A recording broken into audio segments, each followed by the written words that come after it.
Para que nosotros podamos entender el concepto de validez, es necesario también retomar el concepto de evaluación a partir del cual estamos partiendo. Nosotros podemos definir la evaluación como un proceso sistemático, una serie de pasos rigurosos que nosotros debemos seguir al momento de implementar cualquier método de evaluación. Este proceso, al final, lo que nos va a permitir es obtener información sobre las características del objeto evaluado. Puede ser el aprendizaje de los estudiantes, puede ser el desempeño docente, puede ser el funcionamiento o la pertinencia de un programa académico o de un plan de estudios, entre muchos otros. Una vez que nosotros obtenemos los resultados del proceso de evaluación y esta información acerca de las características de este objeto, lo que nosotros tenemos que realizar son inferencias. Tenemos que interpretar esta información obtenida a partir de los resultados obtenidos con la aplicación de un instrumento. Estas inferencias al final nos deben de permitir tomar decisiones que nos permitan realimentar y en algún momento mejorar el proceso educativo. A partir de este concepto de evaluación, nosotros tenemos que tener muy claro qué es lo que queremos medir en el estudiante. Y eso nos lleva al concepto de constructo. Un constructo lo podemos entender como una característica, un rasgo o un atributo que nosotros no podemos observar directamente, pero que sí podemos utilizar instrumentos que nos permitan obtener información acerca de esta característica y que al final nos permiten tomar estas decisiones en el proceso de evaluación. Por ejemplo, en el caso de la evaluación educativa, muchas veces el constructo que nosotros queremos medir es el aprendizaje. Nosotros no podemos observar directamente el aprendizaje del estudiante, pero sí podemos obtener inferencias sobre qué tanto está aprendiendo después de aplicar diferentes instrumentos de evaluación. Pongamos un ejemplo para entender cómo funciona un instrumento de evaluación. Pensemos en un paciente que llega a la consulta porque ha tenido mucha sed, mucha hambre y también está yendo a orinar más de lo habitual. Debido a sus antecedentes y a sus características físicas, nosotros podríamos pensar en algún momento que tal vez el paciente tiene diabetes. Y eso nos podría llevar a preguntarnos, ¿cuál es la mejor prueba diagnóstica que nosotros podemos utilizar para saber si el paciente realmente tiene o no tiene diabetes? A partir de esto, podríamos utilizar muchos instrumentos de evaluación. A lo mejor le podemos pedir una biometría hemática, le podríamos pedir una tomografía de cráneo, le podríamos pedir una electromiografía. Pero estos resultados o los resultados de estas pruebas tenemos que reflexionar si realmente nos van a decir algo sobre la enfermedad del paciente. Y tendríamos que entonces replantear la pregunta y pensar cuál es la mejor prueba diagnóstica para conocer el estado de salud de este paciente, pero en particular para resolver el enigma de si el paciente tiene o no tiene la enfermedad que estoy pensando. Existen instrumentos que son más adecuados para observar la presencia o la ausencia de una u otra enfermedad. Entonces, en este caso, una posibilidad podría ser solicitar al paciente una medición de glucosa en ayuno. Aquí podemos observar cómo se comporta el resultado de una prueba diagnóstica cuando se aplica en una población. En el eje de las X podemos ver el resultado de la prueba a través de una escala que nos refleja el resultado de la prueba y en el eje de las Y podemos observar la cantidad de individuos que tienen un determinado resultado en la prueba. Podemos observar que también tenemos una línea en medio que es el valor de corte, a partir del cual nosotros podemos dividir a la población en aquella población que se encuentra sana y aquella población que se encuentra enferma. Para el caso de nuestro paciente podríamos establecer que este valor de corte en una glucosa en ayuno corresponde a 126 miligramos sobre decilitro. Lo que nosotros esperaríamos, y como podemos observar en la primera curva, es que la mayor parte de la población que no tiene diabetes tenga un valor menor a ese valor de corte. Esperaríamos que estos pacientes, la mayoría tenga valores a lo mejor de 90, de 80, de 100 miligramos sobre decilitro. Por otro lado, podemos esperar que la mayor parte de la población que se encuentra enferma y que sí tiene diabetes tenga valores mayores a 126. Esto es lo normal y lo esperado para una prueba diagnóstica, pero como nos podemos dar cuenta en este triangulito sombreado del lado izquierdo, podemos observar que algunos pacientes que sí tienen la enfermedad obtienen un resultado en la prueba menor a 126. Esto puede ser por diversos factores, por ejemplo, que el instrumento para medir la glucosa está mal calibrado, que a lo mejor el paciente, como sabía que tenía el estudio de laboratorio, decidió no comer nada el día anterior y por lo tanto tiene valores más bajos a los esperados. Y también podemos observar el caso contrario, pacientes sanos que cuando hacemos la prueba diagnóstica obtienen un valor mayor. Y esto puede ser nuevamente por un instrumento que está mal calibrado, a lo mejor el paciente pensó que era una buena idea desayunar antes de hacerse el estudio y por lo tanto el resultado de la prueba nos da un resultado equivocado. Esto mismo ocurre con los instrumentos de evaluación que utilizamos para medir el aprendizaje. Podemos tener estudiantes que a lo mejor sí aprendieron lo que debían de aprender para una determinada asignatura, pero cuando yo aplico un instrumento de evaluación, el estudiante reprueba el examen. Y estudiantes que a lo mejor no han aprendido lo suficiente, pero que cuando yo les aplico un instrumento de evaluación obtienen una calificación aprobatoria. Estos errores en la medición son bastante frecuentes y nos lleva a reflexionar ahora sí sobre este concepto de validez. La validez la podemos entender o la podemos definir como el grado en el que toda la evidencia que nosotros recabamos y la teoría que lo fundamenta apoyan la interpretación de los resultados que nosotros obtenemos en un proceso de evaluación. Eso quiere decir que si yo obtengo una calificación reprobatoria de un estudiante, la inferencia que realizo es, pues el estudiante no aprendió. O si obtengo una calificación aprobatoria, la inferencia que yo realizo es, el estudiante se aprendió. Pero ¿qué tanta evidencia yo tengo al respecto sobre mi proceso de evaluación que realmente me permite asegurar que estas inferencias son correctas? Al final, la validez en cualquier instrumento de medición se refiere a que este instrumento realmente mida lo que dice que mide y aquello que debe de medir y para lo cual fue construido. Históricamente, el concepto de validez estaba conformado por tres grandes componentes: la validez de contenido, la validez de criterio y la validez de constructo. La validez de contenido se refiere a qué tan representado está el contenido de lo que yo quiero medir en mi instrumento de evaluación. Por ejemplo, en un examen de aritmética, yo esperaría encontrar preguntas sobre sumas, restas, multiplicaciones y divisiones. Pero si en mi examen yo decido meter únicamente preguntas de sumas y multiplicaciones y omitir los otros dos temas, cuando yo obtenga los resultados de ese examen, realmente el contenido que yo quiero evaluar no se encuentra totalmente en mi prueba y por lo tanto la muestra no es significativa para que yo realice inferencias sobre el aprendizaje de lo que yo quería medir, que era la aritmética o el aprendizaje de la aritmética. Cuando hablamos de la validez de criterio, nos referimos a cómo los resultados de mi examen se relacionan con resultados de otros instrumentos de medición que pretenden medir algo similar a lo que yo estoy midiendo. Por ejemplo, si yo hago una medición de habilidades matemáticas, esperaría que en resultados o en exámenes aplicados que pretenden evaluar a lo mejor el conocimiento de aritmética o el conocimiento de álgebra, hubiera resultados similares. Un estudiante que saca una buena calificación en un examen de habilidad matemática debería de tener buenas calificaciones también en un examen de aritmética.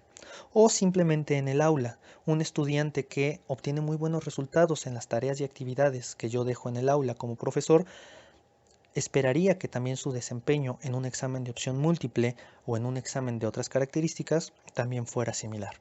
Cuando esto no ocurre, quiere decir que no hay una relación entre lo que están midiendo los instrumentos y que posiblemente alguno de ellos o ninguno de ellos está midiendo lo mismo.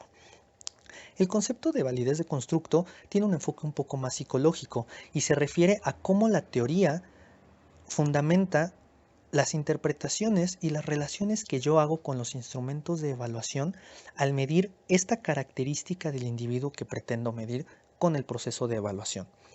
Si nos damos cuenta, es un concepto hasta cierto punto abstracto y lo que nos lleva es a reflexionar sobre cómo yo estoy interpretando los resultados que obtengo en mis pruebas a partir de las relaciones que establezco entre los componentes de la misma. Ahorita regresamos a este concepto nuevamente porque algunos autores consideran la validez de apariencia como una fuente de evidencia de validez también importante, que si bien no se fundamenta científicamente, es necesario mencionarla porque para que un proceso de evaluación funcione y las interpretaciones que yo realizo sean creíbles, todo el instrumento y el proceso de evaluación tiene que ser creíble por todos los participantes del proceso. Eso quiere decir que si la comunidad de profesores considera que un examen no mide lo que quiere medir, aunque tengamos suficiente evidencia de validez de que el examen sí lo mide, la comunidad no lo va a creer y por lo tanto carecerá de validez de apariencia, y los resultados y las inferencias que yo haga al respecto carecerán de credibilidad en la comunidad. Entonces, no es algo que se fundamente científicamente, pero que sí es importante considerarlo en el momento de realizar un proceso de evaluación. Retomemos los tres principales. Si recordamos lo que mencionábamos sobre la validez de contenido y la validez de criterio, nos podemos dar cuenta que ambas están muy relacionadas con estas relaciones que yo hago sobre la interpretación de los resultados y cómo mi instrumento trata de medir estas variables o estas características en el individuo. Eso quiere decir que la validez de contenido y la validez de criterio forman parte de la misma validez de constructo, y actualmente se entiende la validez de un instrumento o de un proceso de evaluación como la validez del constructo que yo quiero medir. Eso quiere decir que todos estos componentes forman parte de la validez del constructo, y que cuando yo pretendo evaluar el constructo de manera global, estoy evaluando a la par esta relación en el contenido y en el criterio o la relación con otras variables.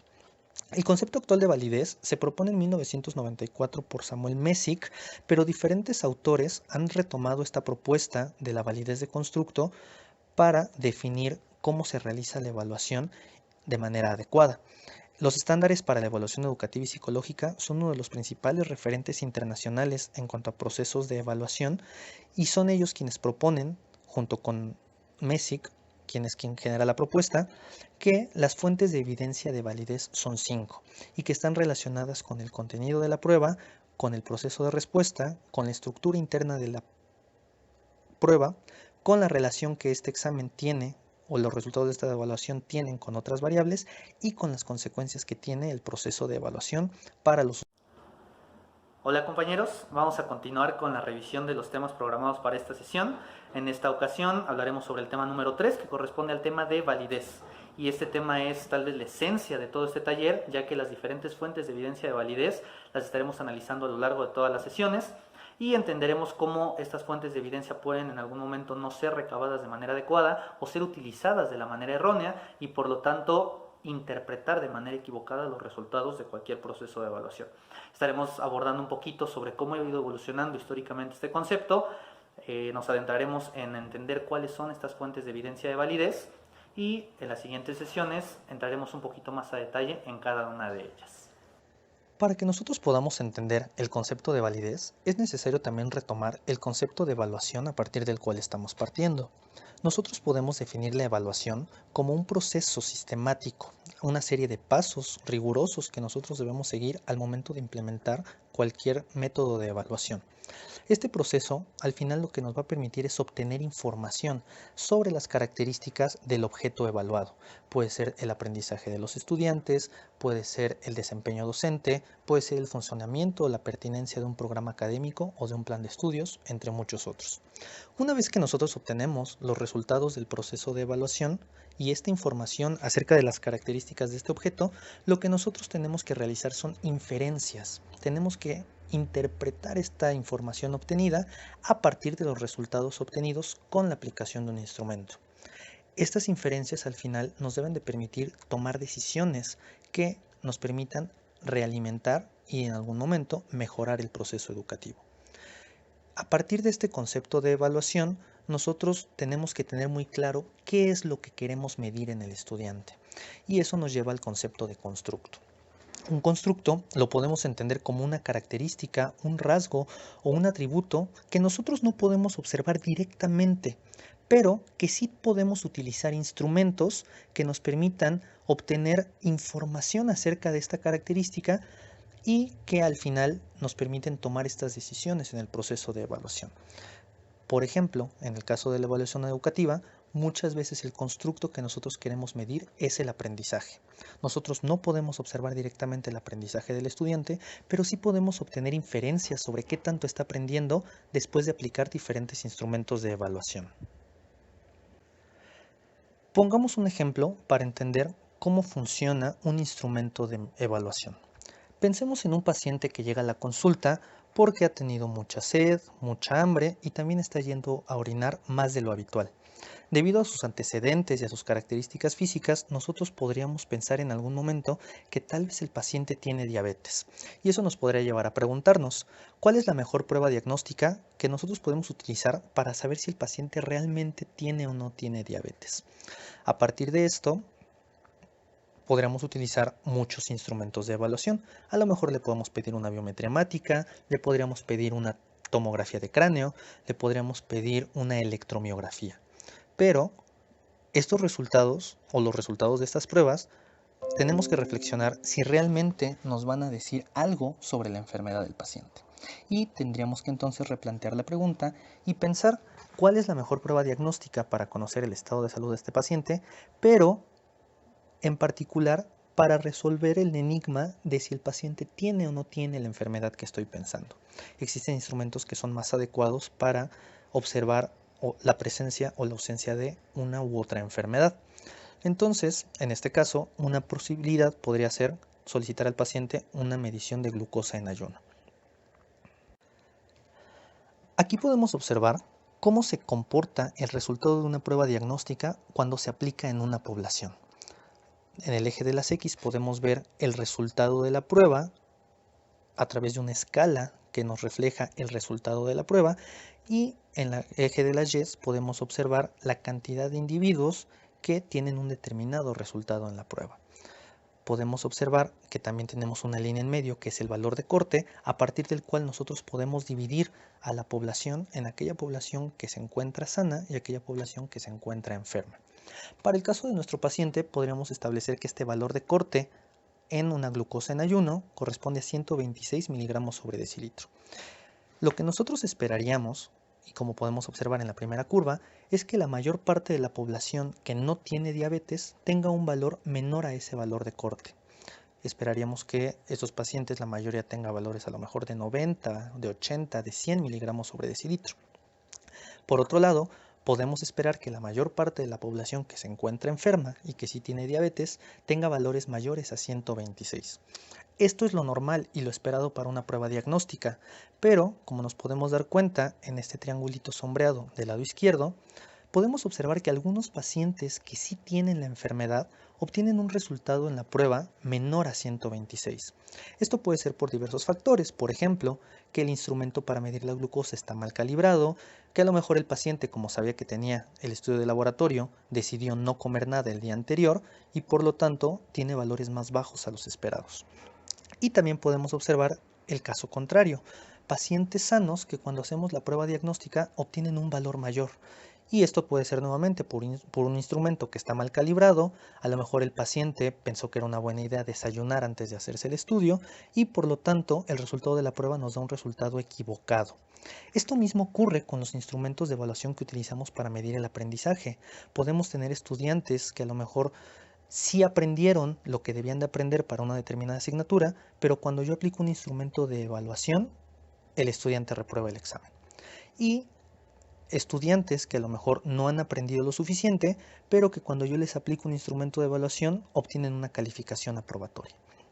Estos errores en la medición son bastante frecuentes y nos lleva a reflexionar ahora sí sobre este concepto de validez. La validez la podemos entender o la podemos definir como el grado en el que toda la evidencia que nosotros recabamos y la teoría que lo fundamenta apoyan la interpretación de los resultados que nosotros obtenemos en un proceso de evaluación. Eso quiere decir que si yo obtengo una calificación reprobatoria de un estudiante, la inferencia que realizo es, pues el estudiante no aprendió. O si obtengo una calificación aprobatoria, la inferencia que yo realizo es, el estudiante se aprendió. Pero ¿qué tanta evidencia yo tengo al respecto sobre mi proceso de evaluación que realmente me permite asegurar que estas inferencias son correctas? Al final, la validez en cualquier instrumento de medición se refiere a que este instrumento realmente mida lo que dice que mide y aquello que debe de medir y para lo cual fue construido. Históricamente, el concepto de validez estaba conformado por tres grandes componentes: la validez de contenido, la validez de criterio y la validez de constructo. La validez de contenido se refiere a qué tan representado está el contenido de lo que yo quiero medir en mi instrumento de evaluación. Por ejemplo, En un examen de aritmética, yo esperaría encontrar preguntas sobre sumas, restas, multiplicaciones y divisiones. Pero si en mi examen yo decido meter únicamente preguntas de sumas y multiplicaciones y omitir los otros dos temas, cuando yo obtenga los resultados de ese examen, realmente el contenido que yo quiero evaluar no se encuentra totalmente en mi prueba y por lo tanto la muestra no es significativa para que yo realice inferencias sobre el aprendizaje de lo que yo quería medir, que era la aritmética o el aprendizaje de la aritmética. Cuando hablamos de la validez de criterio, nos referimos a cómo los resultados de mi examen se relacionan con resultados de otros instrumentos de medición que pretenden medir algo similar a lo que yo estoy midiendo. Por ejemplo, si yo hago una medición de habilidades matemáticas, esperaría que en resultados o en exámenes aplicados que pretenden evaluar a lo mejor el conocimiento de aritmética o el conocimiento de álgebra, hubiera resultados similares. Un estudiante que saca una buena calificación en un examen de habilidad matemática debería de tener buenas calificaciones también en un examen de aritmética. O simplemente en el aula, un estudiante que obtiene muy buenos resultados en las tareas y actividades que yo dejo en el aula como profesor, esperaría que también su desempeño en un examen de opción múltiple o en un examen de otras características también fuera similar. Cuando esto no ocurre, quiere decir que no hay una relación entre lo que están midiendo los instrumentos y que posiblemente alguno de ellos o ninguno de ellos está midiendo lo mismo. El concepto de validez de constructo tiene un enfoque un poco más psicológico y se refiere a cómo la teoría fundamenta las interpretaciones y las relaciones que yo hago con los instrumentos de evaluación al medir esta característica del individuo que pretendo medir con el proceso de evaluación. Si nos damos cuenta, es un concepto hasta cierto punto abstracto y lo que nos lleva es a reflexionar sobre cómo yo estoy interpretando los resultados que obtengo en mis pruebas a partir de las relaciones que establezco entre los componentes de la misma. Ahorita regresamos a este concepto nuevamente porque algunos autores consideran la validez de apariencia como una fuente de evidencia de validez también importante, que si bien no se fundamenta científicamente, es necesario mencionarla porque para que un proceso de evaluación funcione y las interpretaciones que yo realizo sean creíbles, todo el instrumento y el proceso de evaluación tiene que ser creíble por todos los participantes del proceso. Eso quiere decir que si la comunidad de profesores considera que un examen no mide lo que quiere medir, aunque tengamos suficiente evidencia de validez de que el examen sí lo mide, la comunidad no lo va a creer y por lo tanto carecerá de validez de apariencia y los resultados y las inferencias que yo haga al respecto carecerán de credibilidad en la comunidad. Entonces, no es algo que se fundamente científicamente, pero que sí es importante considerarlo en el momento de realizar un proceso de evaluación. Retomemos los tres principales. Si recordamos lo que mencionábamos sobre la validez de contenido y la validez de criterio, nos podemos dar cuenta que ambas están muy relacionadas con estas relaciones que yo hago sobre la interpretación de los resultados y cómo mi instrumento trata de medir estas variables o estas características en el individuo. Eso quiere decir que la validez de contenido y la validez de criterio forman parte de la misma validez de constructo y actualmente se entiende la validez de un instrumento o de un proceso de evaluación como la validez del constructo que yo quiero medir. Eso quiere decir que todos estos componentes forman parte de la validez del constructo y que cuando yo pretendo evaluar el constructo de manera global, estoy evaluando a la par esta relación en el contenido y en el criterio o la relación con otras variables. El concepto actual de validez se propone en 1994 por Samuel Messick, pero diferentes autores han retomado esta propuesta de la validez de constructo para definir cómo se realiza la evaluación de manera adecuada. Los estándares para la evaluación educativa y psicológica son uno de los principales referentes internacionales en cuanto a procesos de evaluación y son ellos quienes proponen, junto con Messick, quien genera la propuesta, que las fuentes de evidencia de validez son 5 y que están relacionadas con el contenido de la prueba, con el proceso de respuesta, con la estructura interna de la prueba, con la relación que este examen tiene o los resultados de esta evaluación tienen con otras variables y con las consecuencias que tiene el proceso de evaluación para los sustentantes. Cada una de estas las iremos abordando a lo largo de las siguientes sesiones. por lo que en esta ocasión no voy a ahondar en ellas.